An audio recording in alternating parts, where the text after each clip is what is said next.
राधे राधे कृष्ण कन्हैया गोपाल प्यारो मुरली बजैया। जय श्री राधे, जय श्री राधे।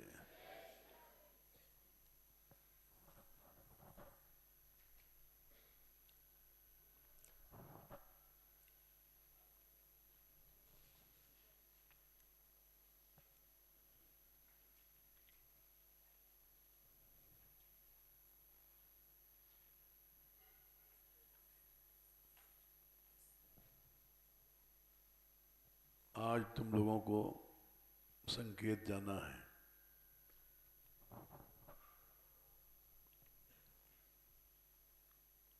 और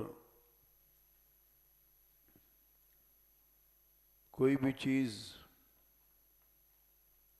इस संसार में टिकाऊ नहीं है।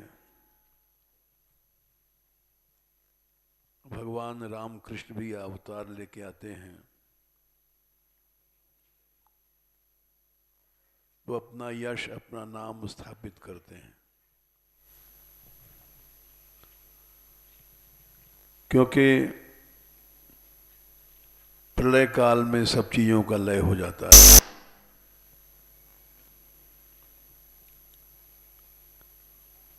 और असुर मार थापई सुरन राज राखही निज श्रुत सेतु जग विस्तारही विशत जस राम जन्म कर हेतु। भगवान फिर से स्थापित करते हैं अपनी लीलाओं को, अपने यश को। असुर मार थापई सुरन राखई निज श्रुति सेतु जग विस्तारहि विशद जस राम जन्म कर हेतु। वो ऐसा क्यों करते हैं? सोई जस गाय भगत भवतरहि कृपा सिंधु जनहित अवतरहि।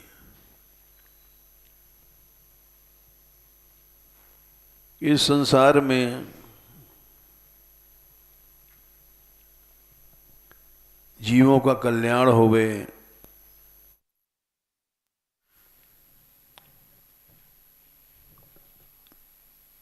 और उसको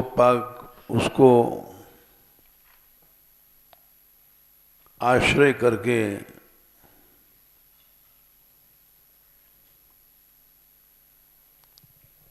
जनहित तनु धरहि।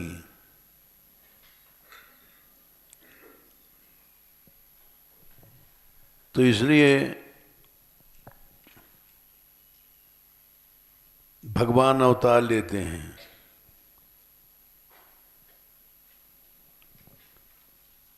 क्योंकि बार बार अवतार इसलिए लेते हैं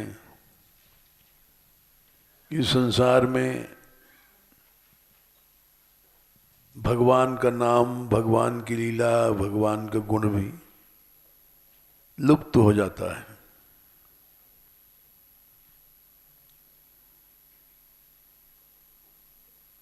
ये बात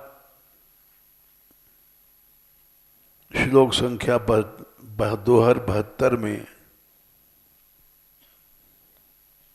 उत्तरकांड में भगवान ने स्वयं गोसाई जी ने कहा है, भगत हेतु भगवान प्रभु राम धरेउ तनु भूप के चरित पावन परम प्राकृत अनुरूप नर अनुरूप।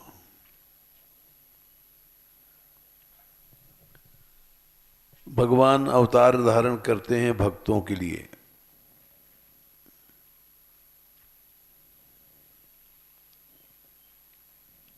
और प्राकृत लीला करते हैं। जैसे नारी विरह, रोना गाना, डरना, झूठ बोलना, मैया मेरी मैं नहीं माखन खायो, चोरी करना, ये सब क्यों करते हैं?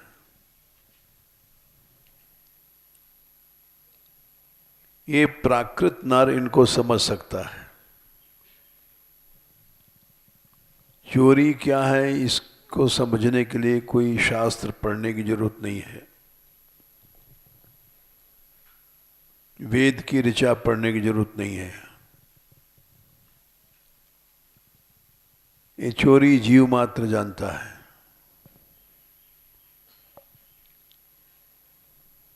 तो इसलिए भगवान प्राकृत लीलाएं करते हैं।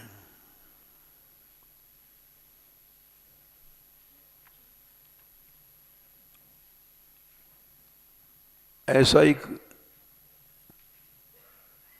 उन्होंने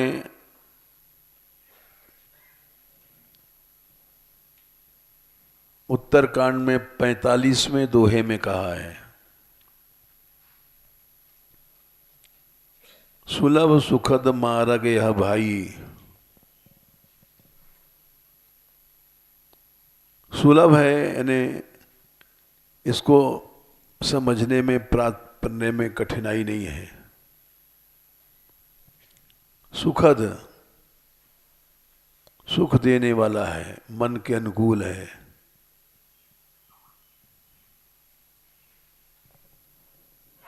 अनादिकाल से हम लोगों ने जिन कामों को किया है, चोरी, छिनारी, उसको समझने में कोई कष्ट नहीं है। इसलिए सुलभ है और सुखद है।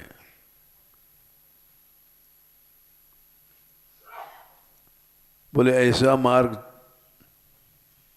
जो एकदम प्राकृत है, उसको छोड़ करके ज्ञान मार्ग क्यों नहीं लेते हो? तो उसका उत्तर देते हैं ज्ञान अगम। उसको समझना कठिन है।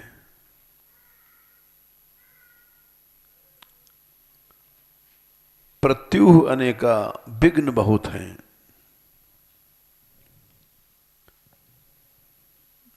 भगवान ने भी कहा है गीता में, क्लेशोधिक तरस्तेषाम अव्यक्तासक्त चेतसाम। 12वें अध्याय में 5वां श्लोक अंदाज से होगा।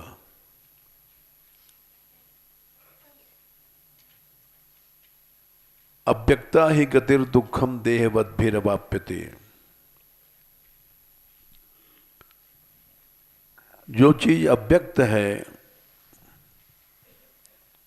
वो देहधारियों के लिए कठिन है। दुखम माने बहुत कठिन है उसको समझना।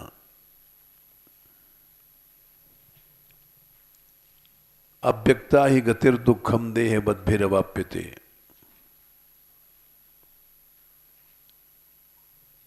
इसी बात को यहां भी कह रहे हैं कि ज्ञान अगम प्रत्युह अनेका, साधन कठिन न मन कहूं टेका। मन को टिकने के लिए कोई आधार नहीं ज्ञान मार्ग में। हाथ नहीं, पांव नहीं, रंग नहीं, रूप नहीं, लीला नहीं, गुण नहीं, कर्म नहीं, खेल नहीं, कूद नहीं, तो मन कहां टिकेगा? अनादिकाल से हमारा मन रंग में, रूप में, क्रियाओं में, खेल कूदों में रहा है।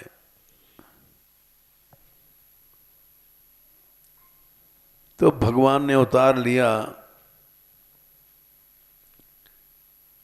कि ऐसा कोई साधन प्रकट करना चाहिए जो इन लोगों के अनुकूल हो। ये बात सुखदेव जी ने भी कहा, अनुग्रहाय भूतानाम मानुषम देहमाश्रितः, रास पंचाध्यायी 10:33 और शायद 37वां श्लोक है।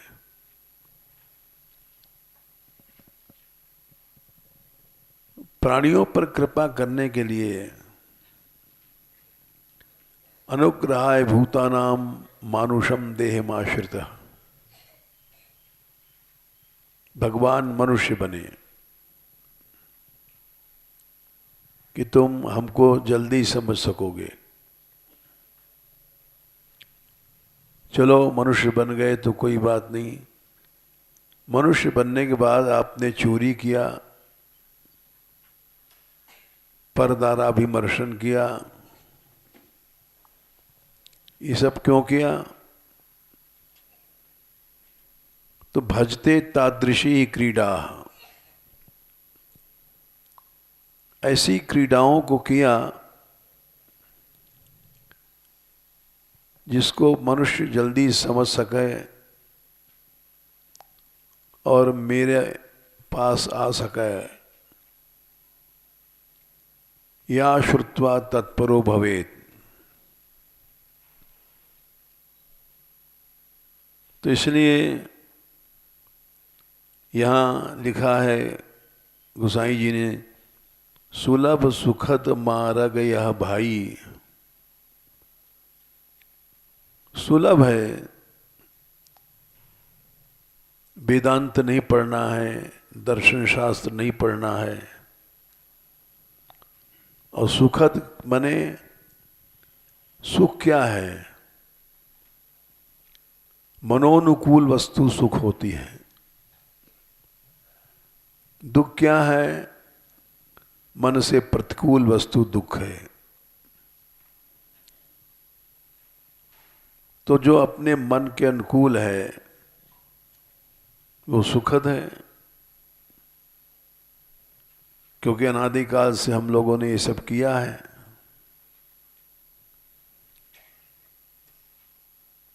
गाड़ी वही है, उसकी हैंडल घुमाना है, दिशा बदल देना है।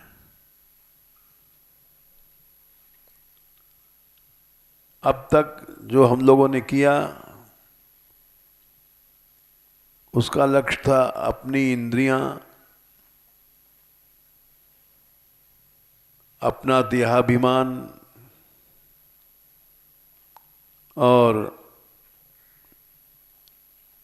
इसको बदल करके अगर कृष्ण इंद्रिय कृष्ण सुख कर दें तो बस वो भक्ति बन जाएगा।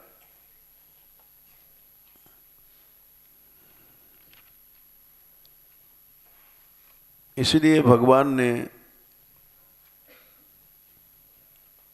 ये तादृशी क्रीड़ा, ऐसी क्रीडाओं को स्वीकार किया, नाचे कूदे, क्योंकि नाचना वाचना सबको अच्छा लगता है।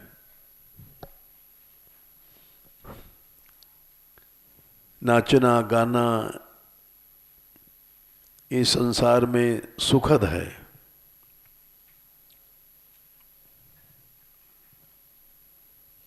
बहुत से लोगों ने शुरू में बड़ा एतराज किया कि कीर्तन में नृत्य क्यों किया जा रहा है, कीर्तन में गाया क्यों जा रहा है। अरे भाई, सुलभ सुखद मार्ग यह भाई। सुलभ है, वेद नहीं पढ़ना, उच्चारण नहीं करना, खाली ठुमका लगाना है, खाली शरीर हिलाना, और सुखद है, सुख देने वाला है। इसको छोड़ करके जो लोग ऐसी मेरी रसीली भक्ति है, भगति मोरी पुराण श्रुति गाई, इसको छोड़कर लोग कठिन साधन में जाते हैं। जैसे बहुत से संत आए, बोले हम स्त्री दर्शन नहीं करते हैं,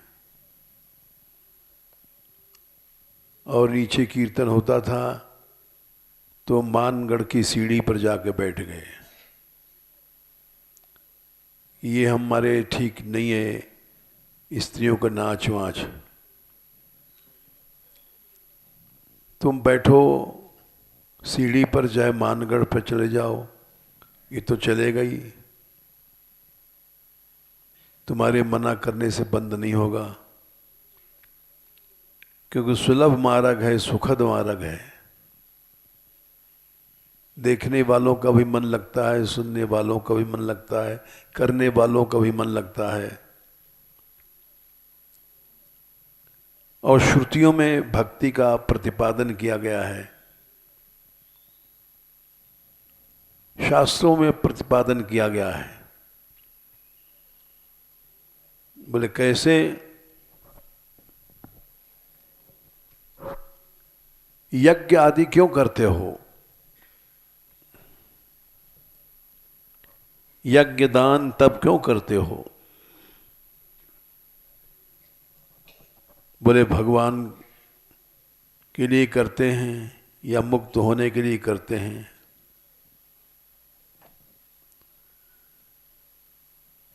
बोले जितने भी सुंदर कर्म हैं, कल्याणकारी कर्म हैं,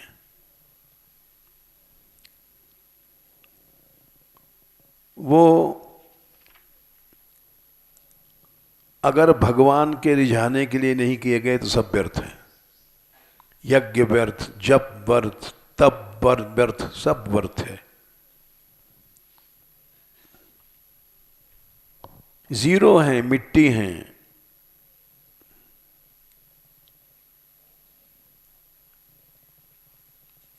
यही बात भागवत कहती है, 3:9-13, तीसरा स्कंध, 9वां अध्याय, 13वां श्लोक। ब्रह्मा जी ने पहली बार जब भगवान के दर्शन किए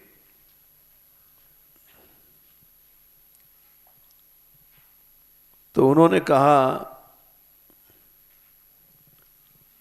पहले श्लोक में 3:9-1 में, ज्ञातोऽसि मे अद्य, आज मैं जान पाया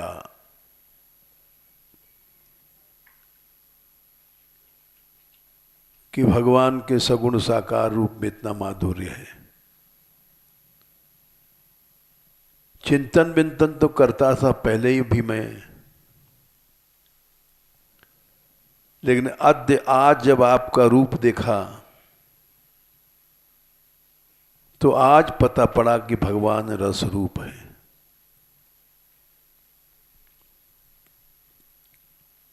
सुचिरान मने बहुत समय से हम कर रहे थे कोशिश, लेकिन वो निराकार रूप था, वो सुलभ सुखद मार्ग नहीं था।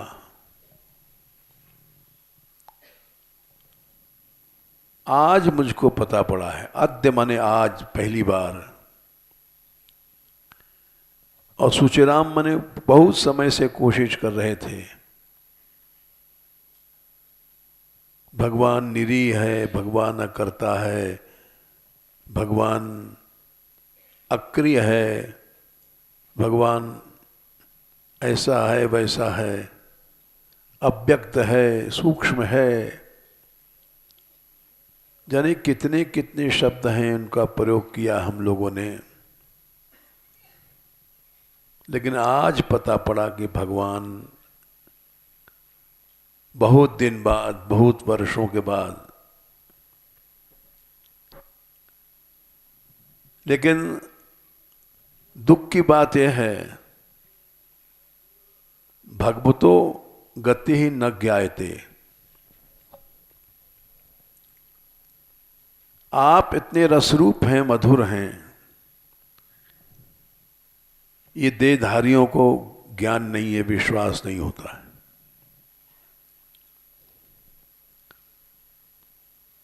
ये ब्रह्मा जी नहीं कह रहे हैं, हमारा भी अनुभव कह रहा है कि बहुत से लोग आते हैं विरक्त संत, सब लोग नाच रहे हैं, गा रहे हैं और एकांत में चले जाते हैं, हम ये सब नहीं देखते। ये सब हल्ला गुल्ला है, स्त्रियां हैं, नाचती हैं, ये सब कोई साधन नहीं है।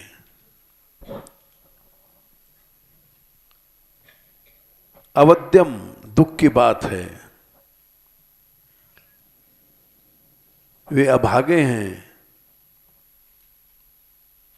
उनको ये विश्वास ही नहीं कि भगवान इतना सरल है, इतना सुखद है। सरल सुखद मार्ग यह भाई। और आश्चर्य है कि वे अपने को कृष्ण भक्त भी घोषित करते हैं। उन्होंने दीक्षा भी लिया है वैष्णवी, और यहां आने के बाद या तो उनको रोक दिया जाता है या तो वो खुद रुक जाते हैं। सरल सुखद मार्ग में उनकी प्रतीति नहीं है। तो इसलिए ब्रह्मा जी बोले कि अवद्यम माने दुख की बात है।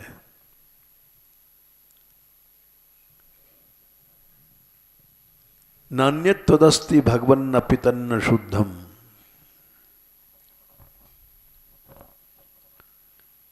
आपके अलावा कुछ है ही नहीं संसार में।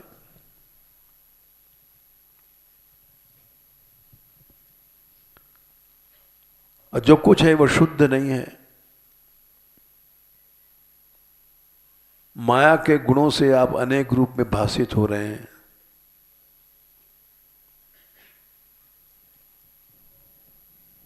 इसके बाद ब्रह्मा जी ने कहा कि आपके सगुण साकार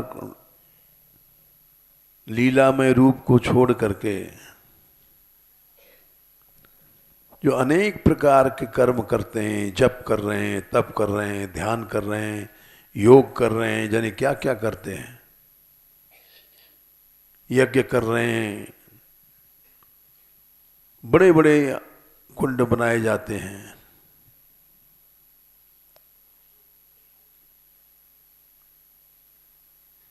और अगर उसमें उनमें भगवान की आराधना लक्ष्य नहीं है तो सब बेकार हो गया। सब तुम्हारा वैराग्य बेकार, ज्ञान वैराग्य, साधुता बेकार, धर्म बेकार, सब कर्म बेकार है। एक मिथ्या अहंकार को लेकर के तुम डूबे हो कि हम विरक्त हैं।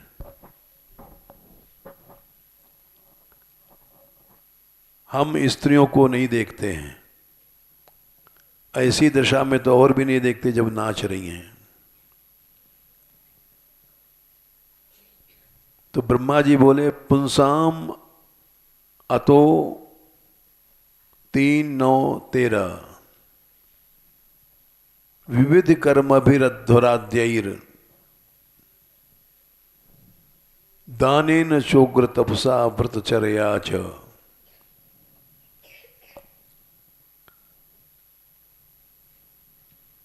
अनेक कर्म लोग करते हैं, विविध कर्म। अध्वर्मन यज्ञ करते हैं, 1,000 कुंडियां बनती हैं यज्ञों में। दान करते हैं, लाख लाख करोड़ करोड़ रुपया तो छोटी बात है। उग्र तपस्या, कठोर तपस्या करते हैं।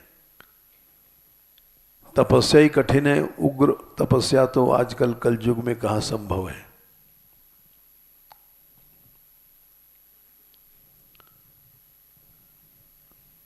जैसे बहुत से महात्मा लोग खड़े हो जाते हैं, सालों से खड़े हैं, बड़े खड़े श्री, पांव सूज गया है लेकिन खड़े हैं। इससे भी आगे उग्र तप होता है। शुक्राचार्य जी ने किया था।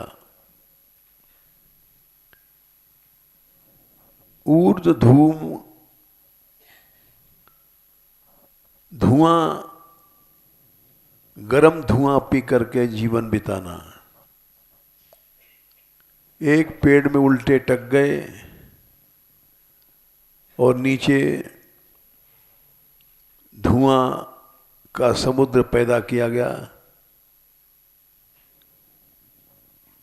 और उस धुआं को पी करके हजारों वर्ष तक, ये उग्र तप का उदाहरण है।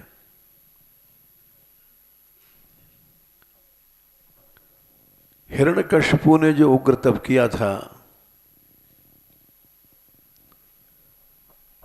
वो पांव के अंगूठे के बल खड़े होकर के, हाथ ऊपर करके,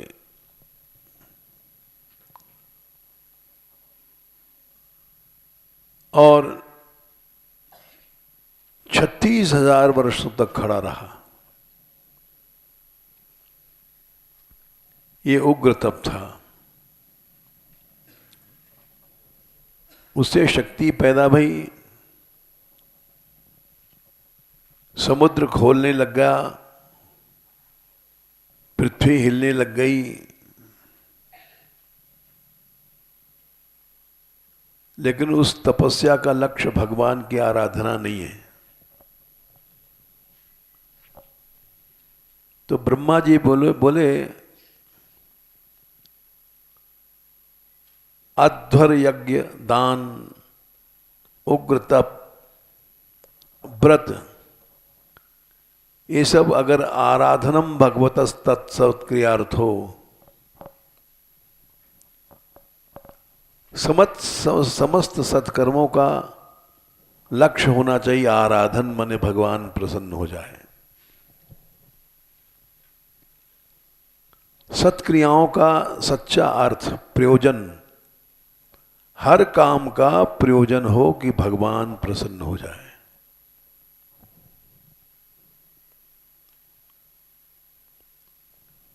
बोले उससे क्या होगा?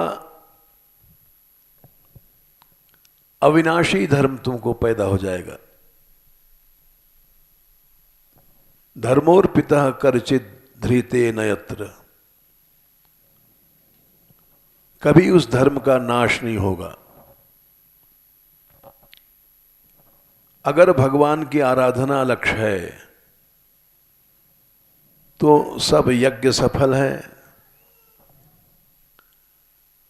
सब तप सफल है, तपस्या, व्रत सफल है, और भगवान को आराधन मने प्रसन्न करना लक्ष्य नहीं है तो सब बेकार है। तुम्हारा वैराग्य, तुम्हारा जप तप सब बेकार है।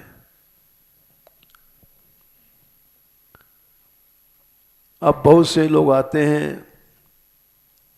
बोले हम तो इस अवस्था में स्त्रियों को नहीं देखना चाहते हैं, हमारा वैराग खंडित हो जाता है। एक भ्रांति है, एक द्वेष है कि स्त्रियों से द्वेष करना है।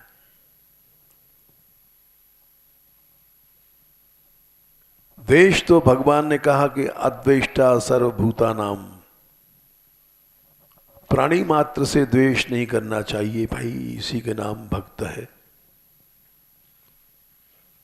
तुमने भी गीता ही नहीं पढ़ा है, अब पढ़ा है तो जाने किस आंख से पढ़ा है।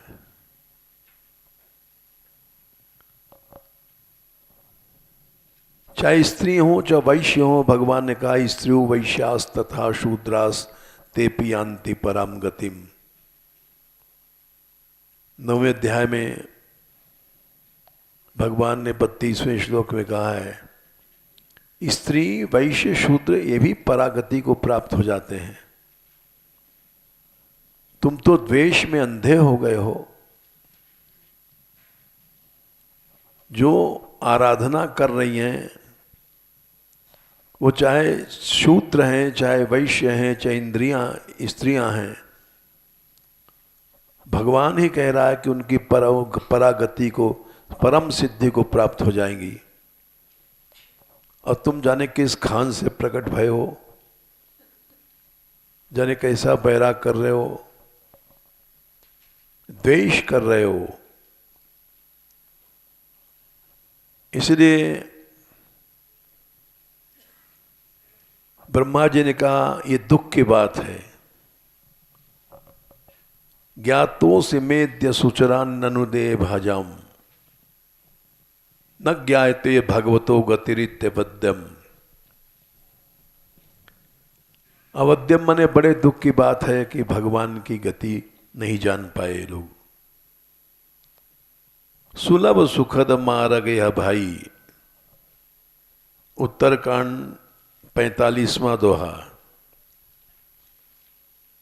भक्ति मोर पुराण श्रुत गाई। तुम अकेले जाते हो जंगल में तप करने, ज्ञान अगम प्रत्युह अनेका, साधन कठिन न मन कहूं टेका। उत्तरकांड 45वां दोहा। ऐसा साधन ले रहे हो जिसमें कहीं मन टिकता ही नहीं है। मन टिकेगा अनादिकाल से, रूप होगा, रंग होगा, क्रिया होगी तो मन टिकता है। अब जिसके हाथ नहीं, पांव नहीं, कोई लीला नहीं, धर्म नहीं, तो वहां मन कहां टिकेगा।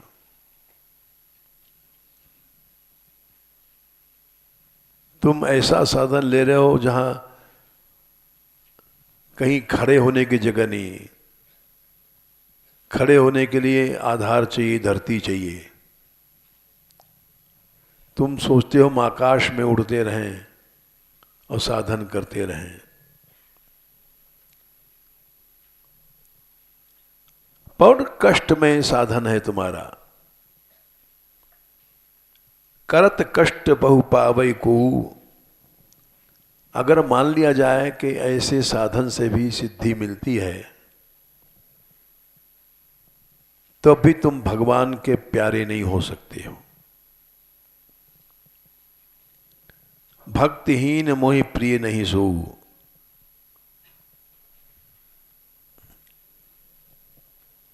यानी भगवान का प्रिय बनना तुमको पसंद नहीं है। भगवान स्वयं नहीं चाहता कि जीव कष्ट करे और हमारे पास कष्ट से आवे। भगवान परम दयालु है, तुम भगवान को समझ नहीं पाए।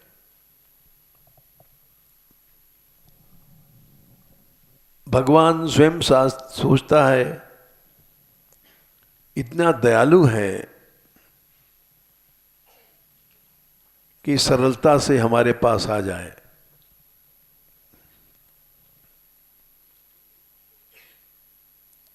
कष्ट न मिले, करत कष्ट बहु पावई को, भक्तिहीन मोह प्रिय नहीं सो।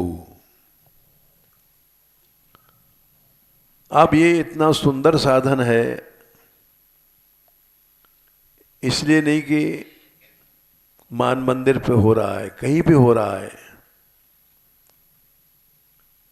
देखो जैसे गौड़ेश्वर संप्रदाय में कीर्तन में लोग नृत्य करते हैं, तो सबसे पीछे ये इस्कॉन टेम्पल बना है वृंदावन में अभी कुछ साल पहले, और सबसे आगे बढ़ गए क्योंकि सरल साधन है, सुलभ साधन है। केवल मान मंदिर की बात नहीं है। हमारे यहां भी बहुत लोगों ने विरोध किया, लेकिन अब बढ़ रहा है। सैकड़ों लोग नृत्य करते हैं एक साथ, क्योंकि सुलभ है, सरल मार्ग है। और श्रुतियों में ये बात कही गई है, छोटा सा बच्चा भी भक्ति करता है, नृत्य करता है।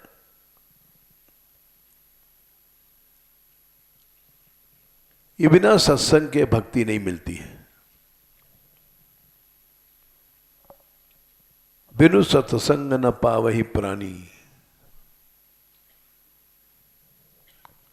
बोले सत्संग सारा संसार क्यों नहीं करता है?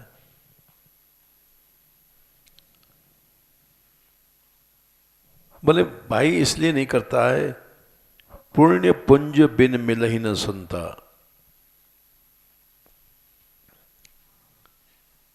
पुण्य नहीं है इनके पास, इतने पाप हैं कि संतों के पास जाकर के भी हटा देते हैं। दुख की बात है कि कोई कहता है हम बड़े विरक्त हैं, कोई कहता है कुछ। इसलिए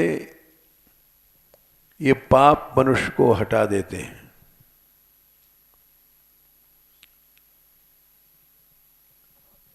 पुण्य नहीं है इनके पास। बोले पुण्य है, उसने बड़ा सेठ ने दान दिया, 10 लाख दान दिया।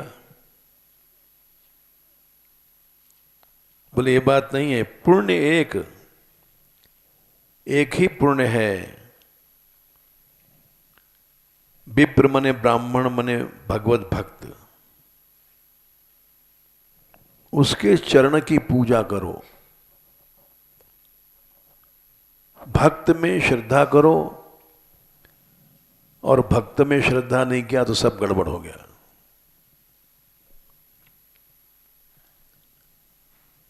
सारी बिल्डिंग गड़बड़ हो गई, नींव का पत्थर हट गया। पहला नींव का पत्थर था आदौ श्रद्धा, उसके बाद साधु संग।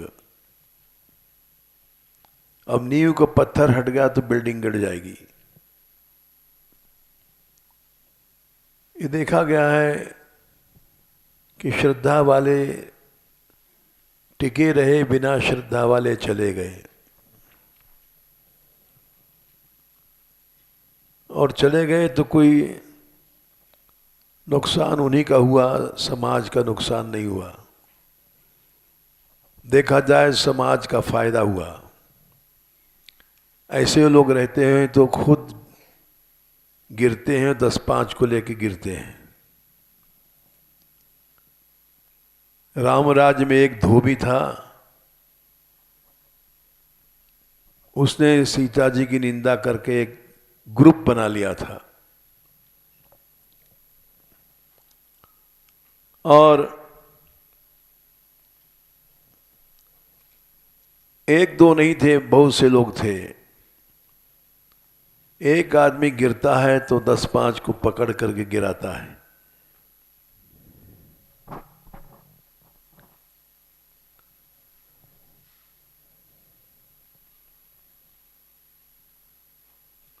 धाम की महिमा में लिखा है वहां पर,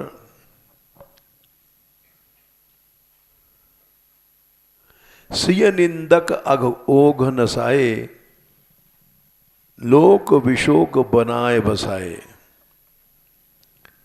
लोक बने बड़ा समुदाय बन गया था निंदकों का। धाम ने फिर भी दया किया। धाम इतना दयालु है कि बहुत से लोग जो बनते हैं भक्त, लेकिन अभी भक्त नहीं है, वे जो कहते हैं धाम में मत जाओ, धाम अपराध हो जाएगा। धाम तो इतना दयालु है कि वो जिस अपराध को ठाकुर जी श्री जी नहीं क्षमा कर सकते, वो भी दया करता है। लोक विशोक बनाए बसाए। लोक मने समुदाय था निंदकों का। हमारा इनसे द्वेष है तो हम क्या करेंगे, इनकी निंदा करेंगे। उस निंदा से बहुत से लोग प्रभावित होते हैं। हाँ ठीक है तो भाई ये हल्ला गुल्ला है, हल्ला गुल्ला है, बैठ करके चुपचाप माला कर लो, ज़्यादा बढ़िया है। निंदकों के पास भी एक टेक्निक होती है, जैसे वकील के पास एक टेक्निक होती है, बाल में खाल निकाल देता है। कोई न कोई ऐसा पॉइंट पकड़ लेता है वकील जिससे बहस हो सकती है।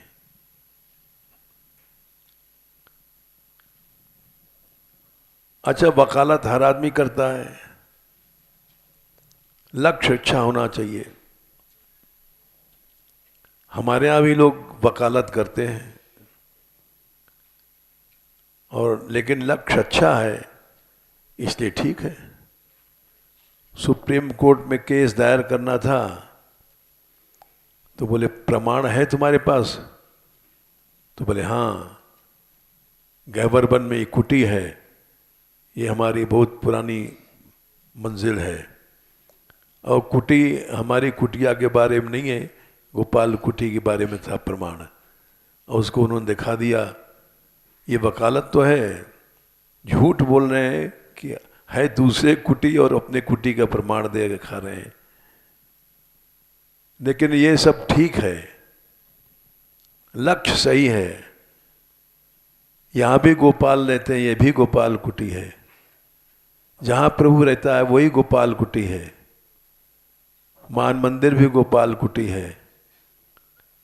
इसलिए वकालत निंदा की दृष्टि से की जाती है तो गलत है, और लाभ की दृष्टि से की जाती है सही है। जैसे झूठ बोलना,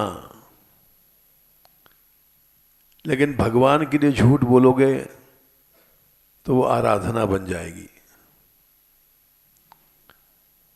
सवई पुंसाम परो धर्मो यतो भक्ति रधोक्षदे। स शब्द का प्रयोग किया है। चोरी करना भी धर्म है अगर भगवान के लिए किया गया तो।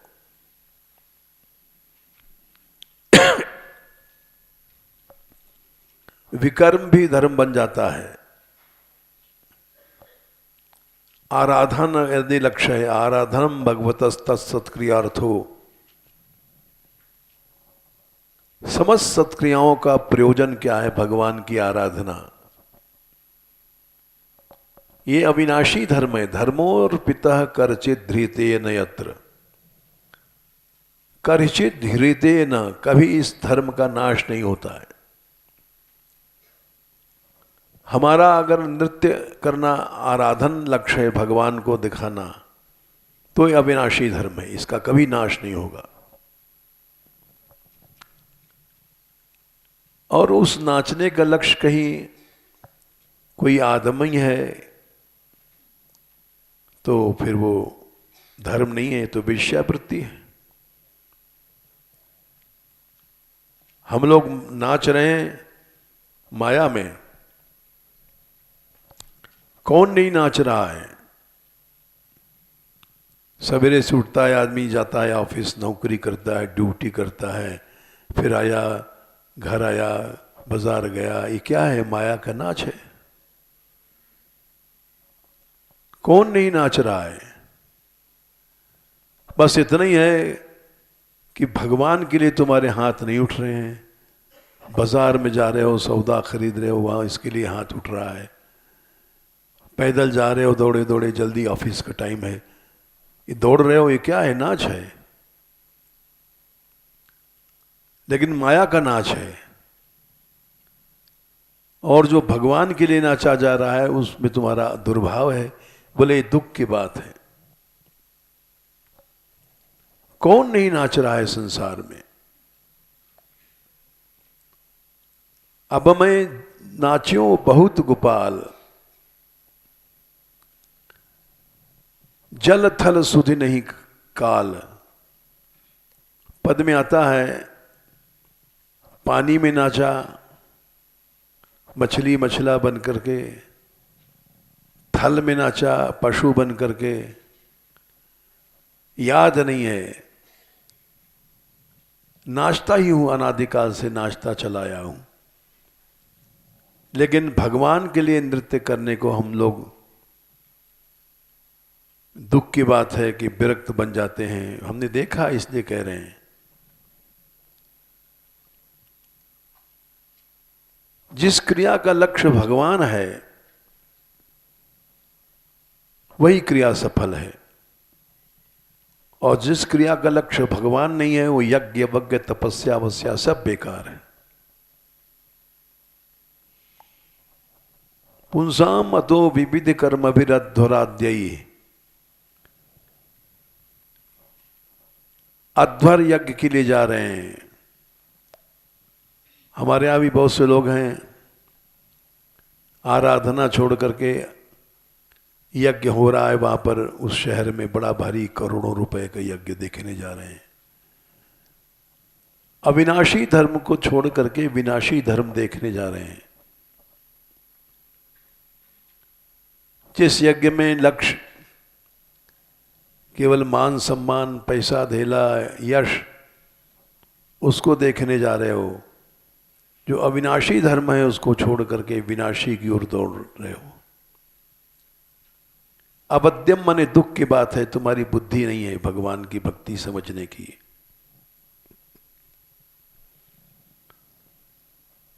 तो ज्ञान अगम प्रत्युह अनेका,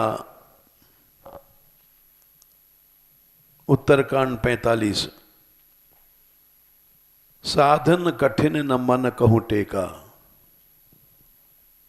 तुम्हारा मन टिकेगा ही नहीं कहीं। और यहां तो बहुत से आधार हैं, भगवान का नाम है, रूप है, लीला है, मोर मुकुट मकराकृत कुंडल, मन को टिकने का एक आधार है। कोई रूप नहीं है तो वहां मन कहां टिकेगा तुम्हारा। यहां क्रियाएं हैं। मैया मेरी मैं नहीं माखन खायो, माखन चुरा रहा है भगवान। क्यों चुरा रहा है? कि इसको जीव जल्दी समझ सकता है। समझने में बहुत इजी है,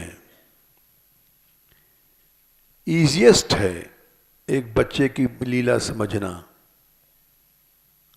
हर बच्चा लड़ता है मिठाई लाओ अपनी माँ से, अपने बाप से। तो जो चीज आई विटनेस्ड है तो इजी है समझना।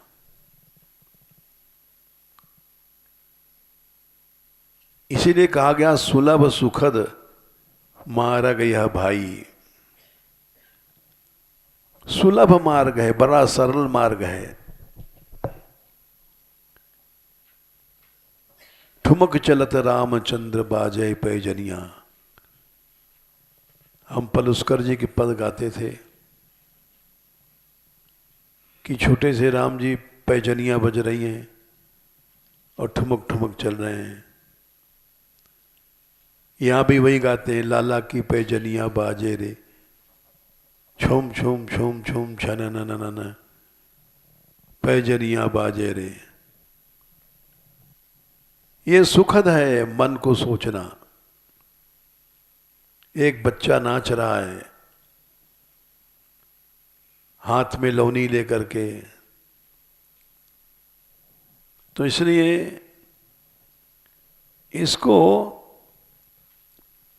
जब मनुष्य समझ नहीं पाता है तो ब्रह्मा जी बोले कि दुख की बात है। भगवतो गतिरित्यवद्यम, अवद्यम माने दुख की बात है। कि इसको जीव समझ नहीं पाता।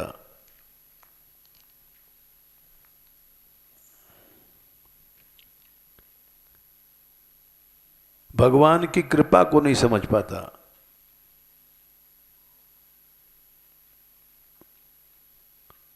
भगवान जो अविनाशी था, भक्त बना और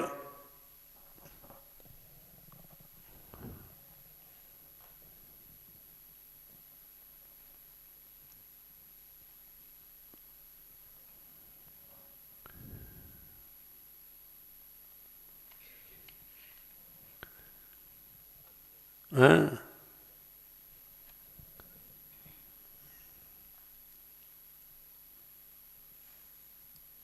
राम भक्ति कारण स्वरूप हुए, अगुण अलेप अमान एक रस। अच्छा 219 संख्या वो सोच रहे हैं।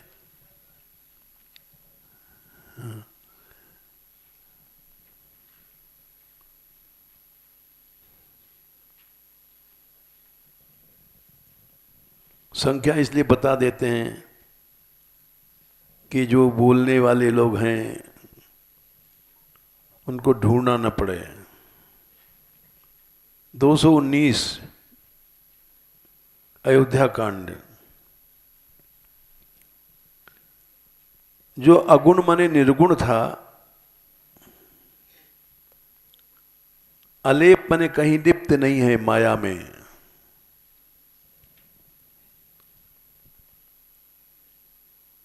अमान माने मान रहित है, एक रस माने एक रस है, उसमें कोई बहुत सी प्रकृति के विकार नहीं थे। वही भगवान सगुण हो गया, गुण धर्म दिखाई पड़ रहा है, लिप्त मालूम पड़ रहा है, उल्टा उल्टा लगा लो। अगुण सगुण भया, अलेप होकर के निर्लिप्त नहीं रहा, लिप्त हो गया, रो रहा है सीता जी के लिए या माखन के लिए। ऐसा पेटू है कि चोरी करता है, माखन में लिप्त हो गया।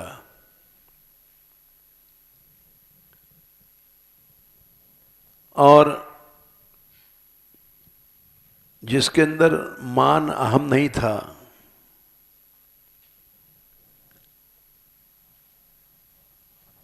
उसके अंदर मान का भाव आ गया, अहम का भाव आ गया। निर्लिप्त इतना हुआ कि जो मन मम भक्त सो बैर करत है, सो बैरी निज मेरो। भगवान अर्जुन के रथ को हाँकने लग गए। देख विचार भक्त हित कारण, हाँकत हो रथ तेरो। इतना ज्यादा भगवान ममता वाला, अहम वाला हो गया कि जैसे माँ बाप के सामने बेटा को मारो तो माँ बाप दुखी होंगे,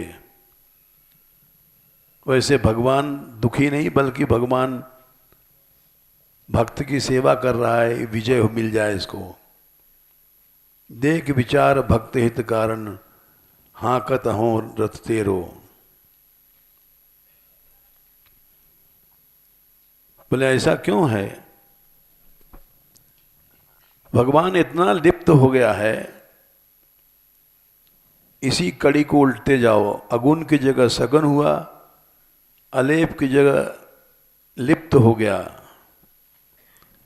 अमान की जगह मानी हो गया, एक रास्ता नहीं रही उसमें। जैसे मीरा नचाती हैं तो वैसे नाचता है, भक्त जैसा करता है वैसा भगवान करता है। राम सदा सेवक रुचि राखी, वेद पुराण साधु सुर साखी।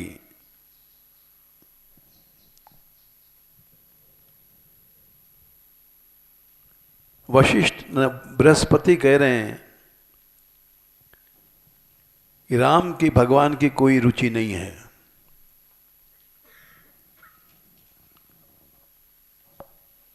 सेवक की रुचि के अनुसार खाता है, सेवक की रुचि के अनुसार लीला करता है, सेवक की रुचि के अनुसार उठता है, सेवक की रुचि के अनुसार बैठता है। उसके अपनी कोई रुचि नहीं है। वेदों में, पुराणों में, साधुओं में, देवताओं में इस बात के साक्षी हैं, गवाह हैं।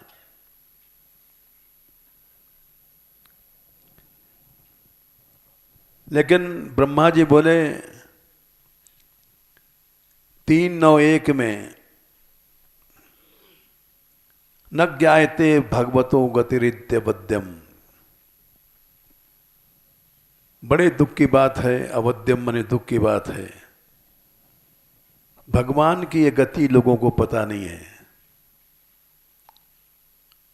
भगवान इतना करुणा सागर है, जैसे नचाओ नाचता है। ये लोगों को विश्वास नहीं है। भगवान इतना करुणा का सागर है, ये विश्वास नहीं है। अवद्यम माने दुख की बात है।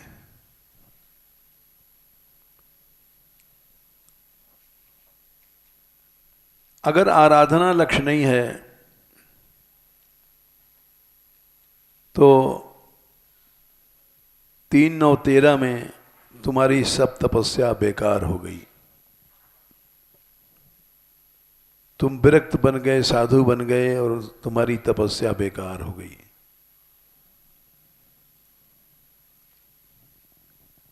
ऐसे बहुत से मॉडल आते हैं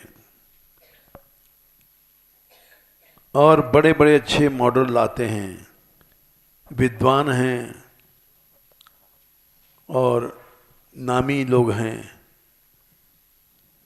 लेकिन वे नहीं बैठते यहाँ, क्योंकि क्या नाच माच देखें। सबसे भूल होती है।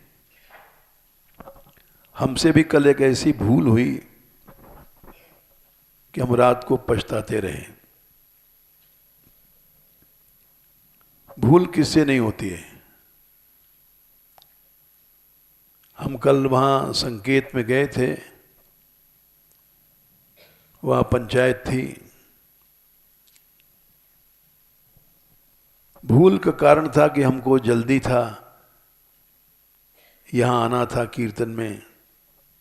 हमने कहा इस विषय को लेंगे तो लंबा टाइम लग जाएगा, लेकिन उस विषय को छोड़ना गलत था।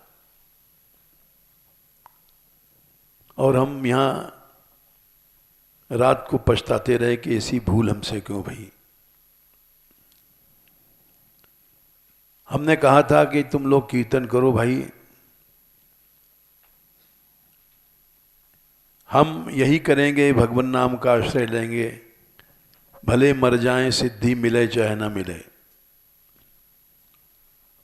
सुलभ सुखद मार गया भाई, सुखद रास्ता अपनाएंगे। लेकिन उसमें एक ब्रजवासी ने कहा, इस गांव में मुसलमान भी रहते हैं, इस गांव में चमार भी रहते हैं, इस गांव में भंगी भी रहते हैं, तो सब लोग सोच लो।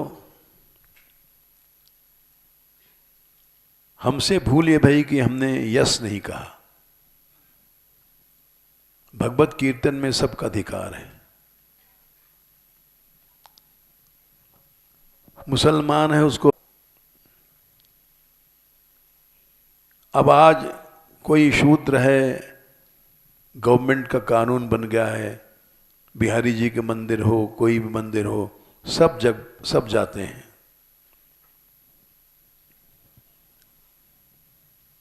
तो हम रात भर पछताते रहे कि ऐसी भूल क्यों भई। बैठत सभा हरिजू की, कौन बड़ों को छोट। भगवान किसी को छोड़ते नहीं है, चाहे चमार भंगी तो छोटी चीज है, ब्रह्म हत्यारा है। कोटि विप्र बध लागे जाहू, आवे शरण तजने ताहू। एक दो नहीं, करोड़ों ब्राह्मणों की जिसने हत्या किया है, उसको भी नहीं छोड़ना चाहिए। महाप्रभु चैतन्य देव जी ने यवन हरिदास को, जो मुसलमान थे, उसको भक्ति दान किया। और अद्वैताचार्य जी ने पितृश्वरों के श्राद्ध में केवल ब्राह्मण को अधिकार होता है। हरिदास यवन को बुला करके प्रसाद पवाया। लोगों ने विरोध किया, ये मुसलमान है, इसके तुम ब्राह्मण के जहां अधिकार है वहां प्रसाद पवा रहे हो। तो अद्वैताचार्य जी ने कहा, करोड़ों ब्राह्मणों से श्रेष्ठ है जो भगवान का भक्त है। प्रहलाद जी ने कहा है, विप्राद द्विशद गुणात 7 9, देखो संख्या क्या है,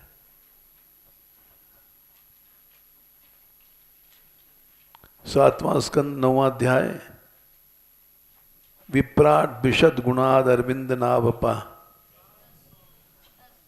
10 7 9 10।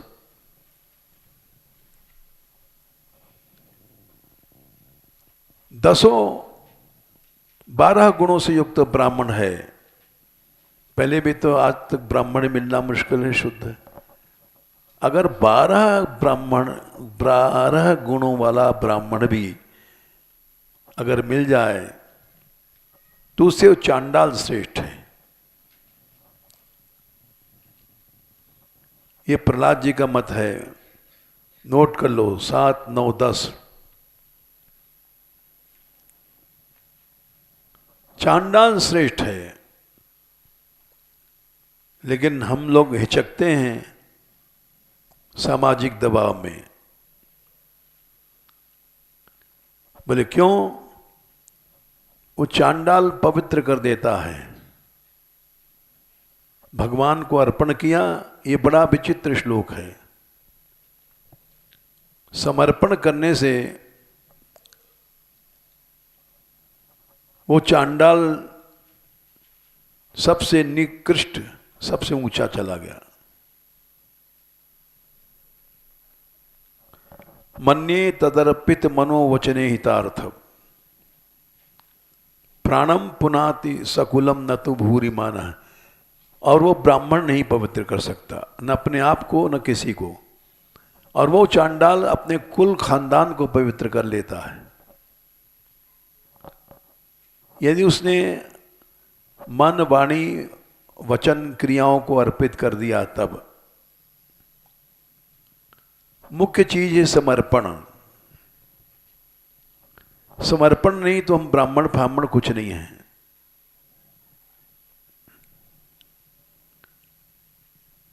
सूरदास जी ने लिखा है, स्वपचहु श्रेष्ठ होत पद सेवत, बिन गोपाल द्विज जन्म न भावे। सोई भलो जो श्याम ही गावे। तो किसी ने शंका किया था चलते समय, और हम उसका उत्तर नहीं दे पाए, तो काफी रात तक पछताते रहे कि बड़ी भूल भई। अब बिहारी जी के मंदिर, ऋषि जी के मंदिर कहीं भी तुम नहीं रोक सकते।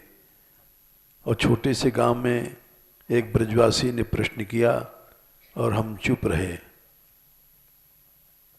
जबकि सब श्लोक याद हैं, चौपाइयाँ याद हैं, लेकिन फिसल गए तो फिसल गए।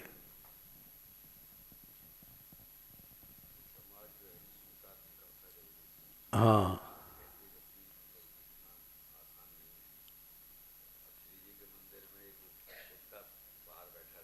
हैं? अच्छा।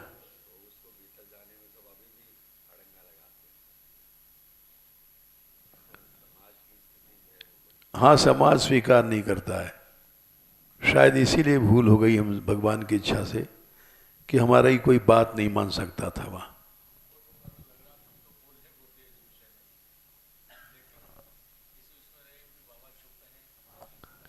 नहीं, हम तो अपनी मूर्खता में चुप रहे।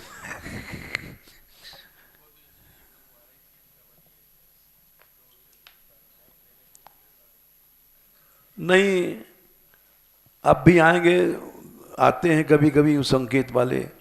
तुम चूकेंगे तो नहीं, हम तो कहेंगे ही। तुम मानो चाहे ना मानो, सत्य तो सत्य है। भागवत देख लो, गीता देख लो, रामायण देख लो।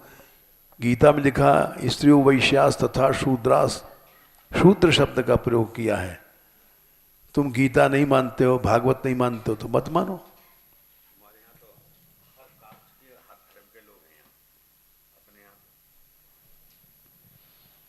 जय श्री राम।